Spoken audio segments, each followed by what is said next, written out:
Last time we were discussing the rationality of suicide. We separated the question of the rationality of suicide from the ethics of suicide, or the morality of suicide. We'll be turning to the morality of suicide later today. But the first question, thinking about the rationality of suicide, was whether or not it could actually be the case that somebody would be better off dead. Having argued that, at least on what struck me as the more plausible theories, that was a possibility, we then turn to the question of under what circumstances, more particularly, or perhaps a better way to put it, at what point would it be true that suicide might be rational? In tackling the question, we were initially bracketing the question about whether you could ever reasonably or rationally judge that the circumstances actually obtained. We'll turn to that question in a few minutes. The question we were focusing on originally was just from the objective perspective, as it were, what does the graph need to look like in order for it to be the case that you'd be better off dead and suicide would be a rational choice? I drew a variety of different graphs, different lines about your life doing better or worse, and noted for each one of them at what point, if ever, suicide might be a reasonable choice. I want to draw a couple of more graphs before ending this bit of the discussion. So the easy, you'll recall the axes, the x-axis represents time, the y-axis represents how good or bad your life is overall, taking into account the value of being alive per se if you accept a valuable container theory. The higher the line, the better your life is at that time. The lower the line, the worse your life is at that time. You might say the easy cases, at least from the philosophical point of view, are ones where things get worse. Eventually your life becomes worse than nothing, you'd be better off dead, and it's going to stay that way until such time as you might die from natural causes. Dying from natural causes. In a situation like this, killing yourself from here on out would make sense, assuming you knew the facts, could trust your judgment, and so forth and so on. Some of the issues that we'll come back to in a minute. And indeed, as we saw, there will be even cases in which it might make sense to kill yourself earlier. If this was the last chance at which you had the ability to kill yourself or not, even though you'd be giving up some life that was worth living, that was the only way to avoid a much larger chunk of life that was not worth living, so suicide might still make sense. On the other hand, if the choice was way back here, although this is killing yourself early on would be the only way to avoid the later chunk not worth living, at least if that chunk's small enough. Suppose it was like this. We'd say, doesn't make sense to kill yourself this early. You'd be throwing away too much, even though that's the only way to avoid the bad stuff. Now, as I say, that's the easy graph, where you go from a life worth living to a life not worth living and it stays there. But suppose instead we have a situation like this. Here, life becomes worse than nothing for a while, but you recover. You're going to return to a life that's worth having.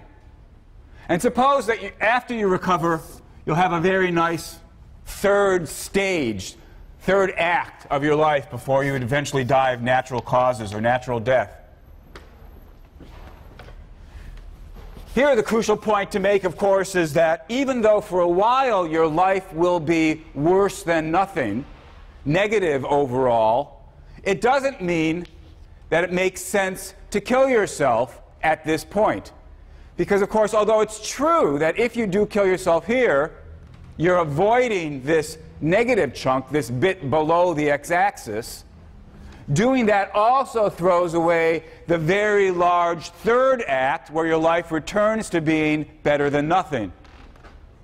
Since the choices have neither of these or both, and the positive third act is great enough to outweigh the negative second act, on balance, it doesn't make sense. But of course, so even though your life might be worse than nothing for some stretch, suicide wouldn't necessarily be a rational decision. But it's crucial in making that argument that what I've been calling the third act, here's Act 1, here's Act 2, here's Act 3, What's crucial in making this argument is that the third act was sufficiently great, sufficiently long, and sufficiently high that it outweighs the bad of the second act. And although that's true the way I've drawn the graph, we could imagine that it wasn't quite like that. Suppose that after the second act, in which your life is not worth living, you will recover and have a third act in which life once again is good for you overall. Still, at this point, Act 3 doesn't outweigh Act 2. Although there's a recovery, it's too short and not high enough to outweigh the bad of Act 2.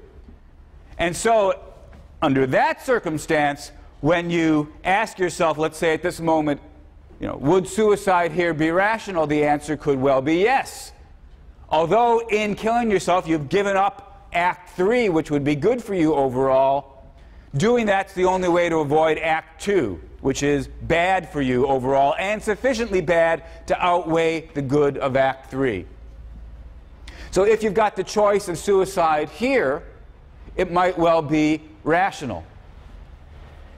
Notice, however, that the crucial point again is, when are we talking about the possibility of committing suicide? Committing suicide here might be rational, but not necessarily, indeed not at all, at this later moment. Because at this point, the fact that you've gone through Act 2 is now history. There's nothing you can do about it. You've had this horrible period of your life, and now it's over. Your question is not, can you avoid Act 2? It's too late for that. You're simply asking yourself, what do I think about Act 3? Should I avoid Act 3? And that doesn't make sense. We've stipulated that Act 3 is good for you overall. So here, suicide no longer makes sense, even though it would have made sense over here. The interesting point is that these possibilities are not mere theoretical possibilities, but actually can happen. There's a famous case of, in the bioethics literature, of somebody who suffered a horrible set of burns over a great deal of their body and had to go through a period, a very long period of recovery, in which they were hospitalized, basically immobilized, and in a great deal of pain while their nerves regenerated and their skin regrafted and the like. And early on in that period, this person said, although he believed that he'd eventually recover, what he was going to have to go through was so horrible that he wished he were dead. Because of the nature of his hospitalization, he wasn't able to kill himself. He asked that he be killed, and people refused. And he went through a period, and sure enough, he recovered. And eventually, he said, yes, now my life is worth living again. And of course, since it is worth living, now that I'm able to kill myself, it no longer makes sense for me to kill myself. Because here I am, as he might put it, in Act 3, with a life worth living. But for all that, even though I now have a life worth living, I haven't changed my opinion that it would have been better for me back here, toward the beginning of Act 2, for me to have been killed or for me to have died. It remains the case that I wish I had died here so as to avoid all the pain and suffering, even though I'm now in a period which is better for me, good for me overall. All right, one other case. This is just repeating a point that actually I made very early on.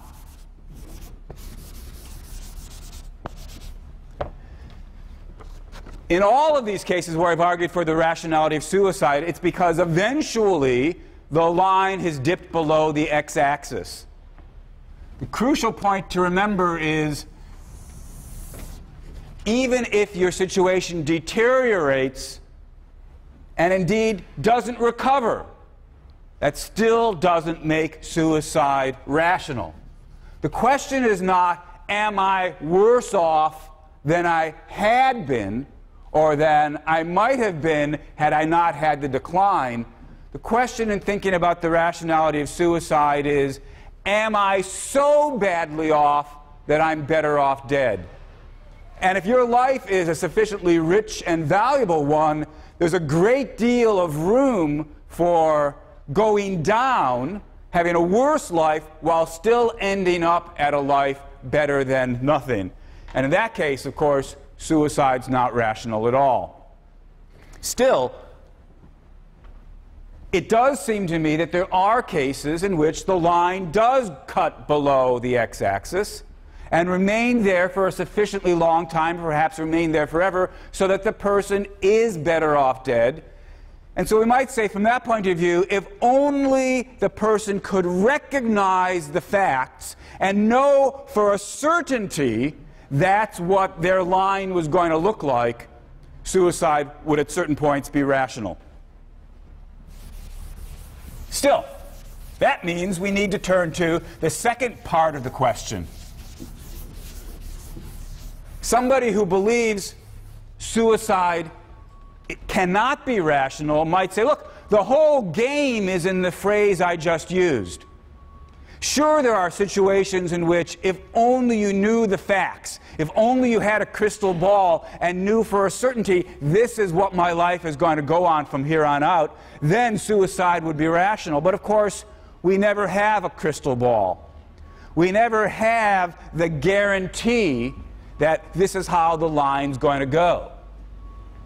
So the question we need to turn to now is, could it be rational for you to judge that your situation is one in which the line's going to go below and stay below, or stay below long enough so that on balance you'd be better off dead? Let's suppose that somebody's situation is like that, or at least there can be situations like that. Could it ever be reasonable to judge that your situation is like that? And if so, could it ever then be reasonable to act on that judgment and end your life? We're still bracketing questions about morality. Here we're still looking at things from the personal, rational perspective. And once again, what I want to do next is distinguish two questions. I want to distinguish between questions about what should we say if you were thinking clearly versus what should we say if your thinking is clouded. Again, one might think, look, in the type of cases where suicide might be rationally warranted, it's going to be so stressful that nobody can think clearly in the middle of that situation. And so even if it were true that you could reasonably decide to commit suicide if only you were thinking clearly, nobody does think clearly. Let's come back to that worry in a moment. Let's assume for the moment that you can think clearly about your situation. Perhaps you've got some sort of painful disease, but the disease is not painful constantly. There are periods in which it comes to an end, brief periods in which you're able to assess your situation, weigh up the facts. Could it ever be rational in that situation to decide to kill yourself? Well, as I say, we don't have a crystal ball.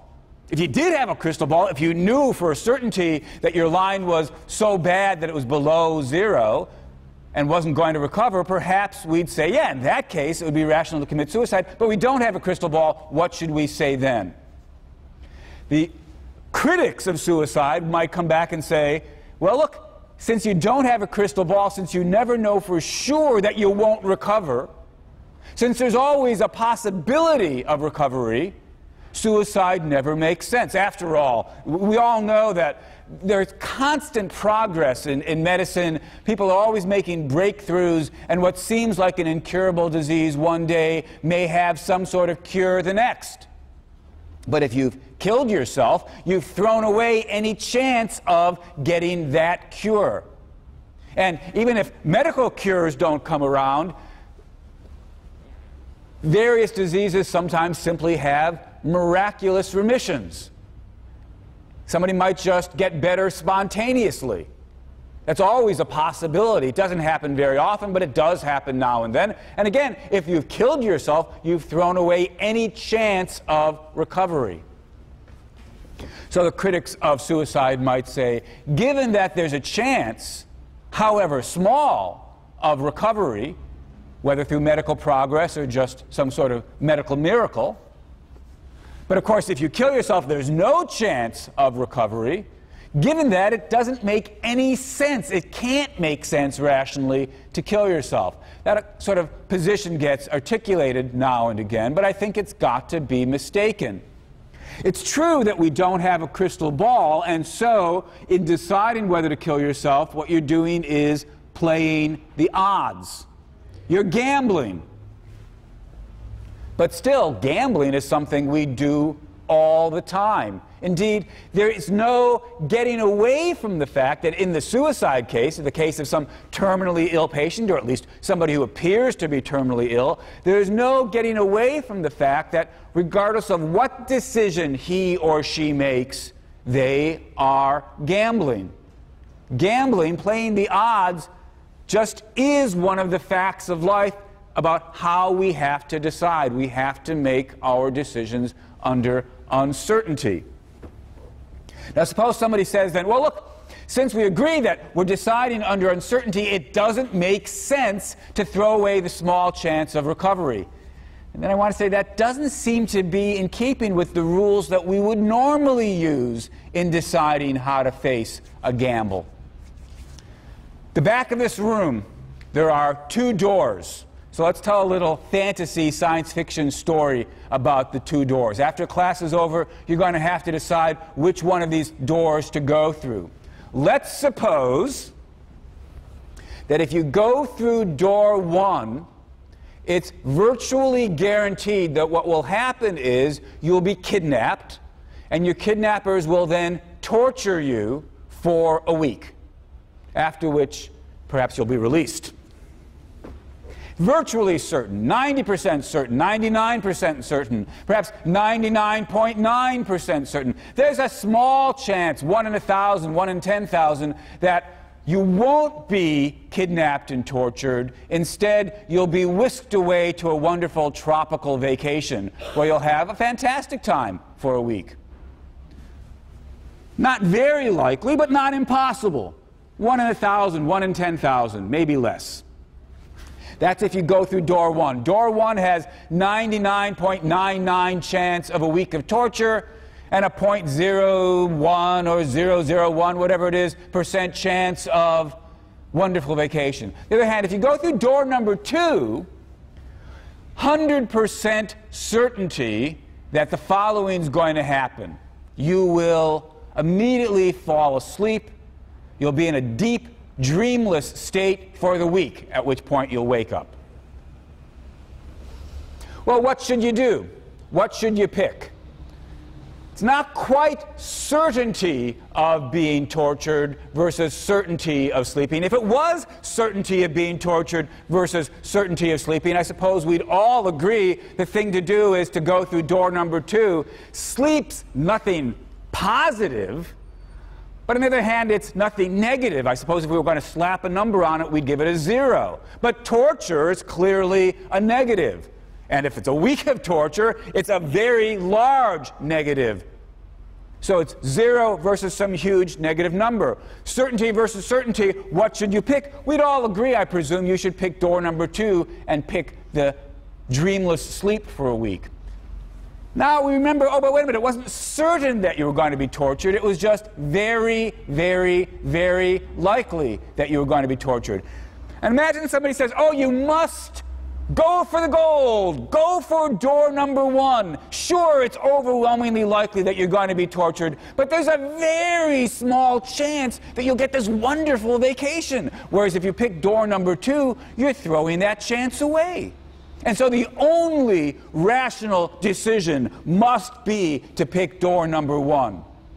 To hold out for that chance, no matter how small, of getting that fantastic vacation. That's the only rational decision. If anybody were to say that, I'd laugh at them. I'd say, look, if you want to talk about, well, maybe there's room for choice either way, depends how great the vacation is, something like that. Yeah, there's maybe room for talk. But if you want to insist that the only rational decision must be to hold out for the chance of a wonderful vacation, no matter how small the odds, given that if you don't get that wonderful vacation, you're going to be tortured, and you could avoid all that by picking the sleep option. If somebody insisted in the face of all that, that the only rational decision is to go through the door, which is likely to be torture and a vanishingly small chance of vacation, I'd say they're just wrong. That's not a rationally required decision given the odds. Yes, question? So it seems to me that your example is a little bit biased, because when you're actually talking about death, the alternative, or death itself, is not a temporary state. It doesn't last a week and then you wake up. It lasts forever. So it really makes more sense to me that you would actually choose to maybe endure torture for a week if it means that you wouldn't die. Great. So the question was this. So the point was, perhaps I'm cheating in making the example this way, because death, of course, isn't.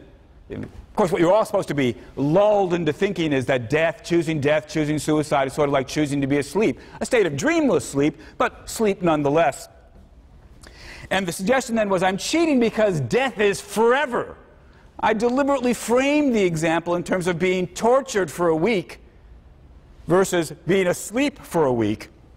And perhaps, given that choice, it's clearly rationally acceptable to decide that you'd rather pick the sleep for a week option.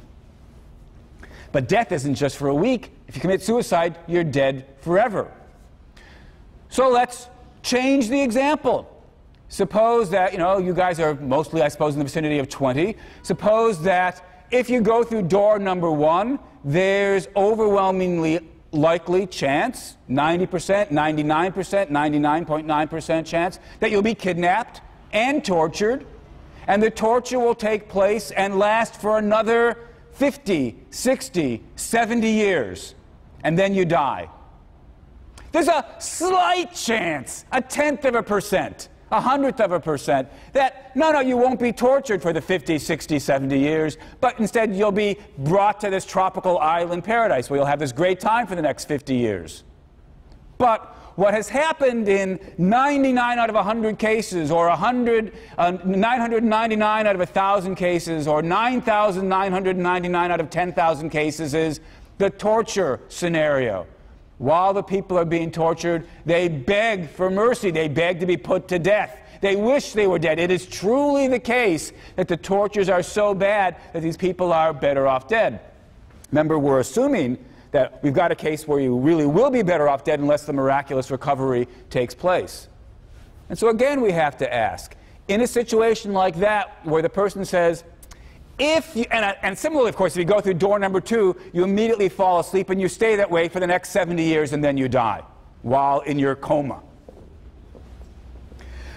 The fan of door number 1 comes along and insists the only rational decision is to pick door number 1, where it's overwhelmingly likely that you face 50 years or 60 years or 70 years of torture. Because, of course, if you were to pick door number 2, you're throwing away your chance, no matter how small. You're throwing away the only chance you have of the wonderful vacation. Well, each of us has to decide for themselves. But when I think about this case, this modified case, I still want to say choosing door number 2 could be a perfectly rational decision. It's just not right to say the only rational decision is door number 1. Again, somebody wanted to take a more modest position and say, it depends on how great the vacation would be, how mild the torture would be, maybe 1% chances versus a 5% chance. There's room for debate about when might the balance come closer to even, so it would be reasonable to take the chance. Yeah, there's room for debate. But if the chances are small enough, and the person insists nonetheless, no matter how small the chances are, it could never be rational to pick door number 2. I can only say that doesn't seem to be the way we would normally think about making choices. And of course, at this point, you can see how the argument exactly carries over to suicide. If you kill yourself, you're throwing away forever any chance of recovery. And that's important, and that's worth thinking about, but it's also important to think about what was the chance of recovery, how large, or more to the point, just how small. And how badly off will you be if you don't commit suicide? You guys are 20, but of course, these sorts of choices also perhaps get faced by people who are considerably older and now in the final stages of some progressive disease. The doctor has told them, perhaps they're 70, that there's no significant chance of recovery. Sometimes it happens, but no more than 1 in 100 or 1 in 1,000. But if you continue alive, you will be in, well, perhaps great pain, perhaps unable to do the various things that give your life meaning and value. Could it be true that it would never be rational, provided that you're thinking clearly, never rational to say, look, the chances of something negative are so overwhelmingly great that even though deciding for death throws away whatever small chance I've got of recovery, the chance of recovery is so small that on balance, it's reasonable to throw that chance away and avoid the overwhelmingly likely possibility that I'll continue in my current state with a life not worth living. It seems to me that if you're thinking clearly, there could be cases in which suicide would be a rational choice. But that still leaves us with the question, well, maybe that's where all the work needs to be done. What about this point about thinking clearly? Even if we grant, for the sake of argument, that there could be cases in which the person's life is so bad that they actually are better off dead, and they stay that way, even if we grant that if only somebody were thinking clearly, they would see that that was so likely to be the case that suicide would be a rational or reasonable choice, still, isn't it plausible to think that in real life, people can't think clearly about their situation when they're in situations like that? Look, it's one thing for us to be sitting here in this classroom, where I certainly hope that none of you are in this kind of situation. It's easy for us to be sitting here thinking clearly about it and recognize the philosophical possibility of thinking clearly about a case and realizing that it was a rational decision to end your life. But people who are actually in those situations, in point of fact, are not able to think clearly. Because just think about it. What would have to be true of you for your life to be so bad that suicide might be a rational choice, that you'd be better off dead? Odds are you've got to be in some, indeed more than just some, you've got to be in a great deal of pain. Probably a great deal of physical pain. Beyond that, you probably also need to be incapacitated in a certain large number of ways.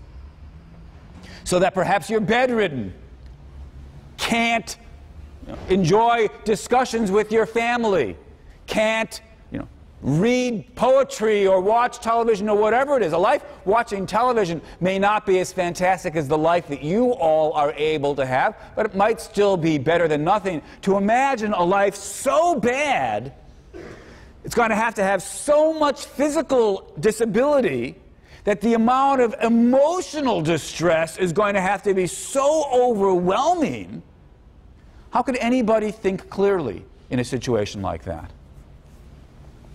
And then the argument might go, you can't think clearly, you can't rationally decide to trust the judgment you might make that you're in a situation where suicide is a reasonable choice.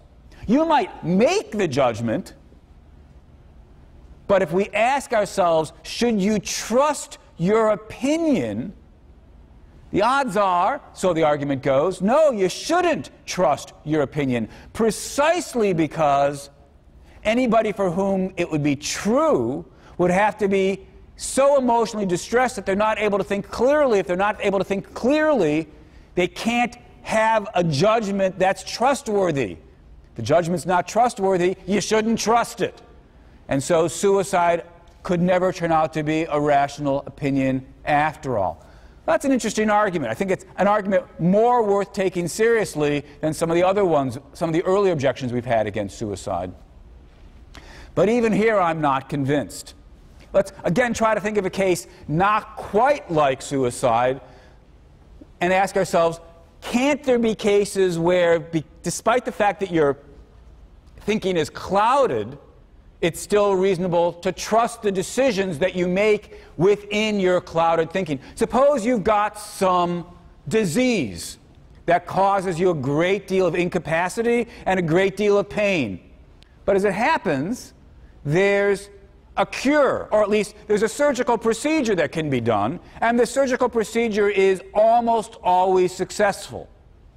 So, what are the choices? Choice number one, continue in your current state. You've got some horrible, painful disease,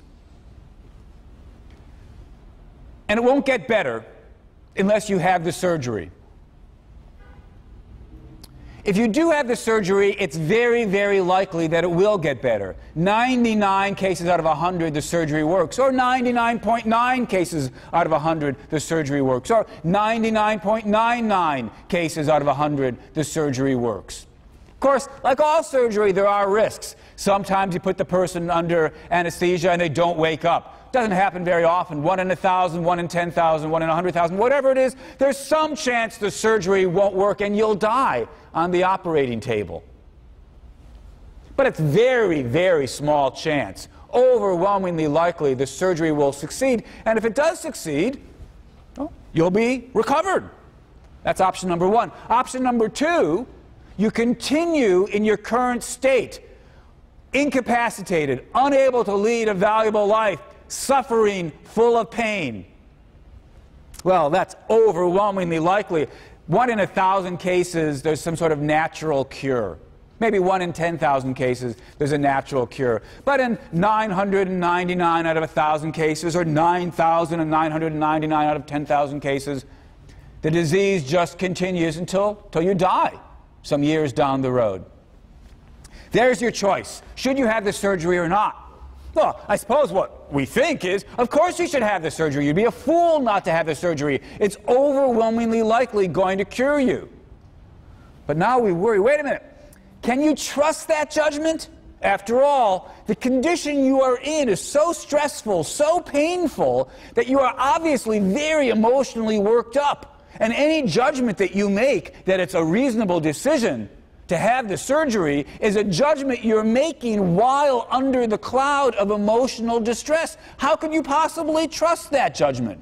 And so you shouldn't trust the judgment, the argument goes. And so you must never agree to the surgery in this situation. But that can't be right.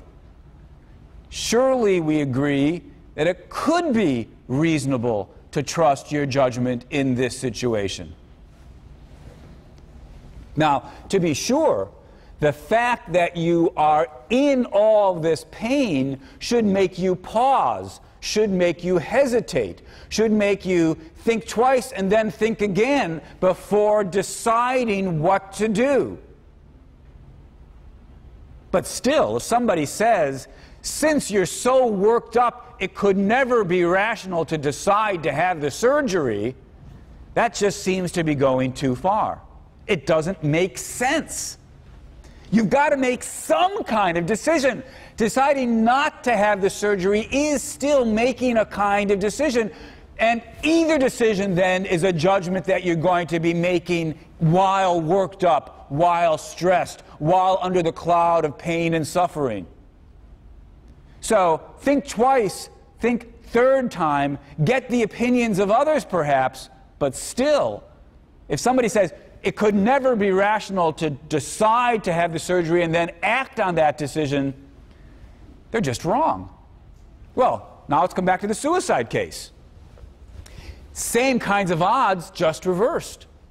If you don't decide to commit suicide, we are imagining that it's overwhelmingly likely you'll continue in suffering. Some slight chance that you'll recover, but overwhelmingly likely you'll continue in suffering. Whereas if you do kill yourself, it's overwhelmingly likely, perhaps even guaranteed, your suffering will come to an end. Only chance that it won't is if you think there's some chance of an afterlife. Well, should we be swayed by the argument at this point that since you are suffering, your judgment is cloudy, and so you should not trust your judgment? Well, that can't be a good argument. If it wasn't a good argument in the surgery case, I can't see how it could suddenly become a good argument in the suicide case. What does seem right is precisely because you're working and deciding under the cloud of emotional stress and pain that you should think twice and think a third time and perhaps think yet again. You should not make this decision in haste. You should discuss it with your doctors. You should discuss it with your loved ones.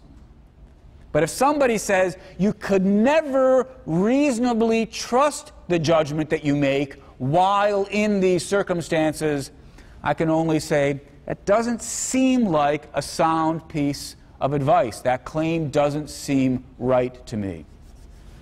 I conclude, therefore, that as long as we're focused on the question of the rationality of suicide, ethics aside, the rationality of suicide, under certain circumstances, suicide could be rationally justified. You could have a life that is worse than nothing. You could have good reason to believe you were in that situation. You could either be thinking clearly about your situation, or even if your judgment is clouded and difficult, you could still find the odds sufficiently great that it was reasonable to eventually trust your judgment. The rationality of suicide, I think, is secured. But for all that, of course, it could still be immoral. There could be actions that are rationally legitimate, but for all that, morally illegitimate. As I mentioned previously, there's a big debate in philosophy as to whether or not these two things can really come apart or not. Arguably, reason actually requires you to obey morality, and so even if something's in your self-interest, perhaps it's not rational to do it if it's immoral. Interesting question. Let's just bracket that question and just focus directly on the question now of morality. What should we say about the morality of suicide? Rationality aside, what should we say about the morality of suicide?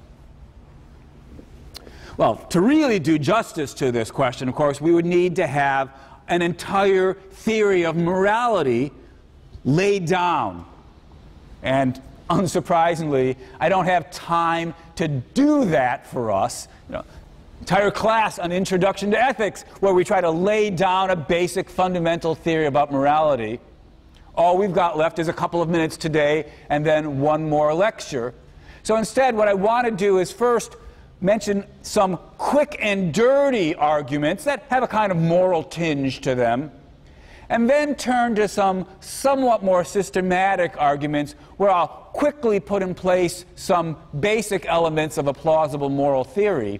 We won't have time to explore them in detail, but at least we'll get a shape of a basic moral theory and see what it might say about suicide. So, systematic a little bit later. First, some quick and dirty arguments. Whether we should call it a moral argument, the first one, or not, I'm not quite certain, but it's certainly an argument that gets stated all the time in this area. When we think about the legitimacy of suicide, it's common enough to have the reaction, suicide is illegitimate because it's thwarting God's will. Maybe this isn't so much a moral argument as a theological argument. And for the most part, of course, as you know in this class, I've avoided at least some theological questions. Obviously, questions about the existence of a soul is itself a theological argument, but I've tried to discuss them as far as possible without bringing in questions about God, God's existence, and God's will.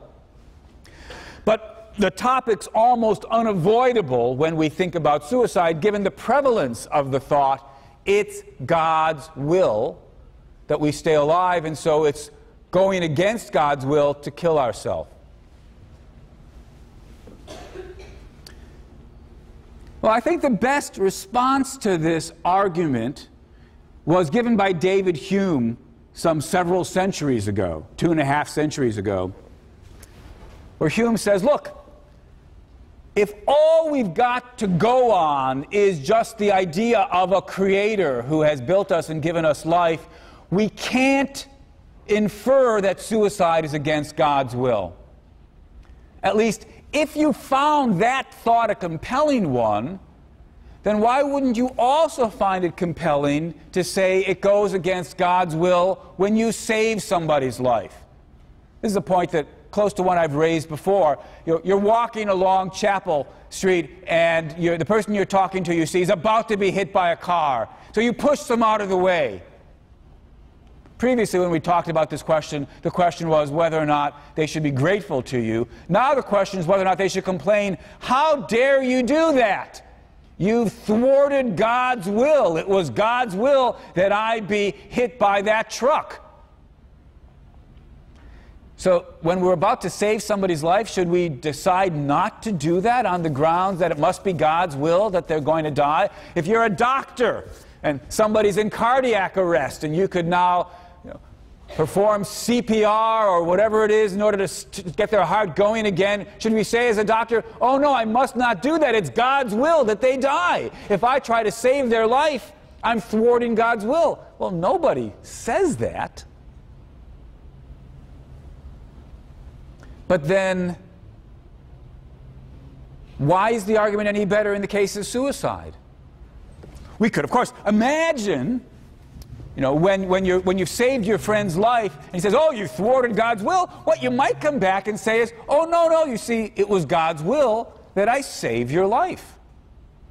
And so it was God's will that you be in this situation where the truck was going to hit you unless I saved you, but it was also God's will that I save your life. And maybe the doctor should say something similar. Not an implausible thing to say.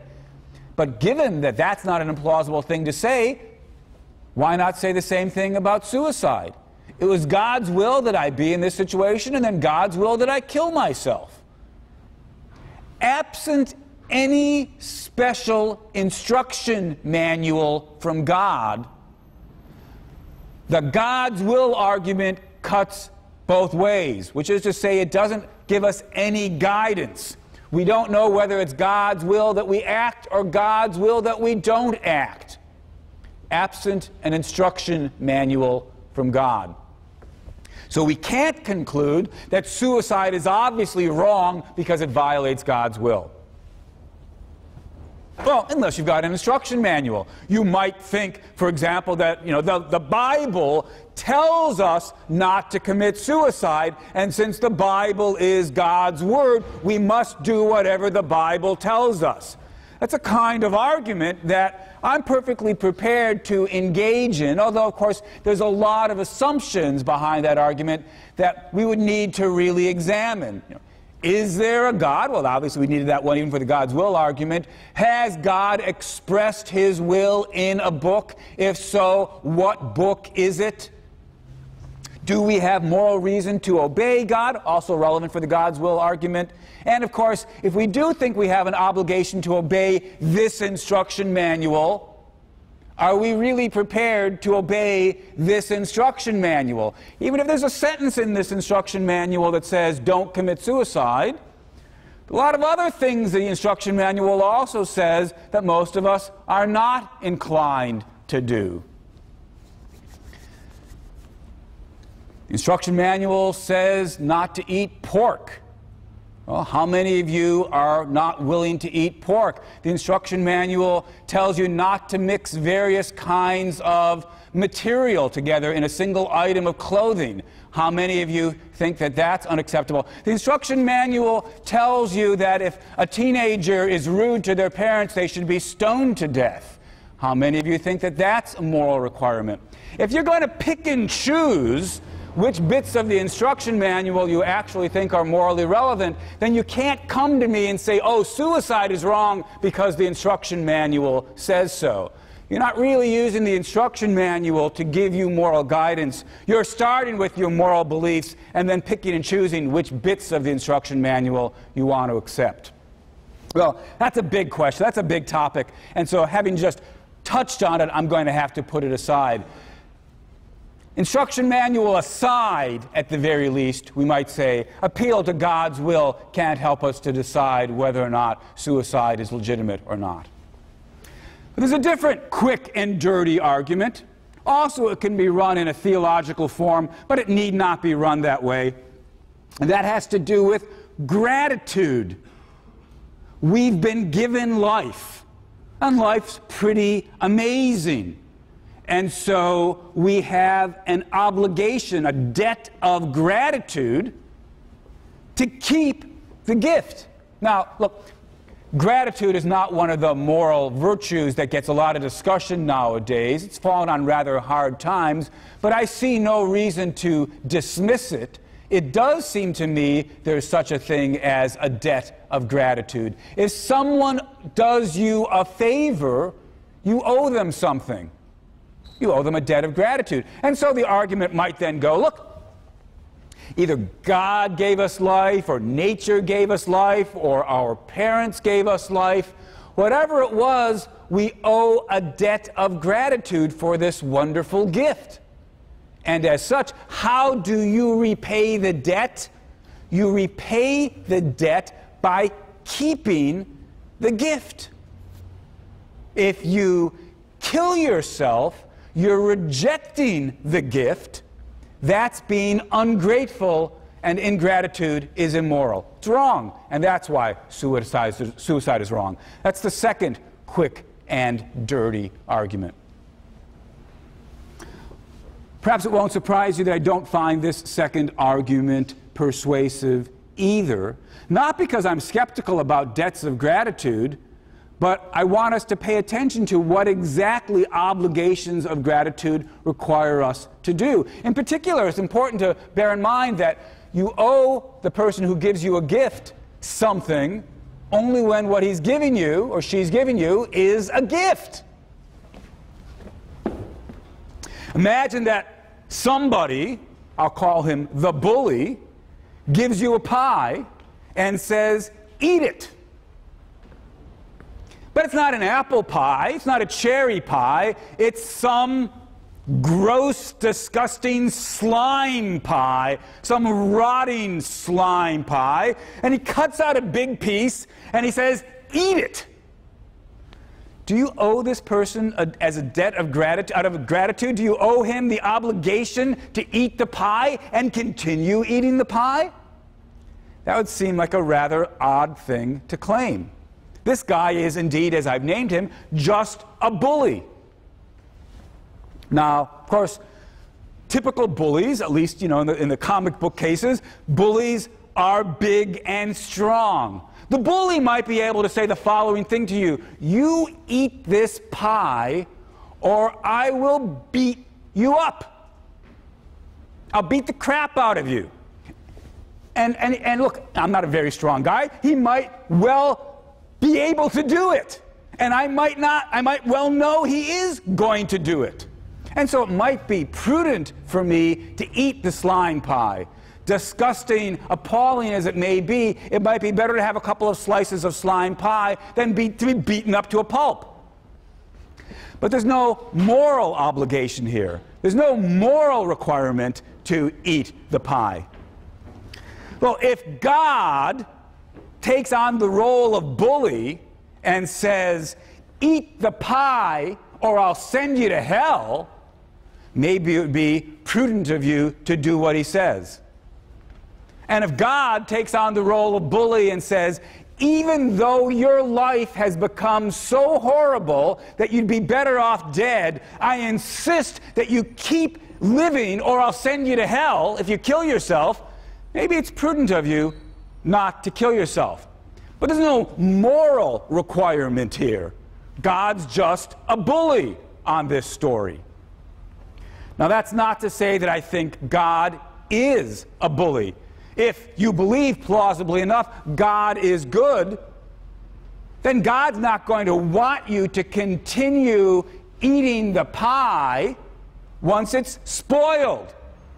He gives you an apple pie. He says, "Eat it. It's good for you. You'll like it." Out of gratitude, you eat it. But then God, not being a bully, says, if the pie ever spoils, you can stop eating. Why in the world would he insist that we continue to eat a spoiled pie if he's not a bully? So I can't see how any argument from gratitude is going to get off the ground. If there's something immoral about suicide, we're not going to get the immorality through these quick and dirty arguments. We're going to have to get it from some more systematic appeal to moral theory, and that's what we'll turn to next time.